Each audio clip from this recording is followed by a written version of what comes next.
Bonsoir à tous. Nous allons aujourd'hui aborder le thème de la pensée de Christ. Qu'est-ce que la pensée de Christ? La pensée de Christ est un acquis à la conversion. En fait, cette pensée est en nous dès notre nouvelle naissance.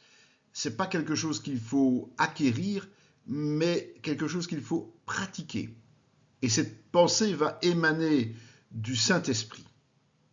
Pour ce faire, nous devons donc utiliser l'intelligence, notre intelligence, celle qui a été renouvelée au moment de notre conversion. C'est la seule manière de connaître la volonté de Dieu comme Jésus la connaissait. Alors, quelle était cette pensée de Christ? Quelle est cette pensée de Christ, plus précisément? Christ avait un statut particulier et pourtant, il s'est soumis volontairement à Dieu. Et il s'est fait serviteur de tous en toute humilité. Il a obéi en tout à Dieu jusqu'à sa mort, cette mort sur la croix, cette mort infâme. En réalité, sa pensée, c'était tout ce qui est bon, agréable et parfait. Comment faire que ces pensées deviennent nôtres?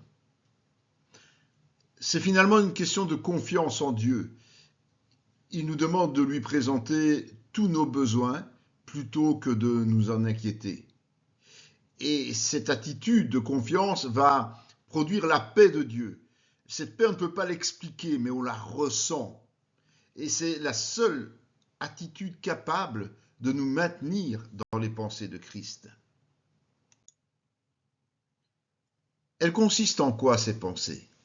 Eh bien, en tout ce qui est vrai, c'est-à-dire la parole de Dieu, tout ce qui est honorable, un comportement correct, tout ce qui est juste, c'est-à-dire digne de notre rédemption, de notre pardon, tout ce qui est pur, c'est-à-dire digne de notre sanctification, tout ce qui est aimable, c'est-à-dire l'amour principalement du prochain.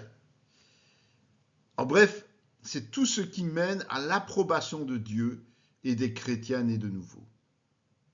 Pour ce faire, il faut apprendre à observer les disciples, à se laisser enseigner et étudier la parole pour ensuite tout simplement la pratiquer.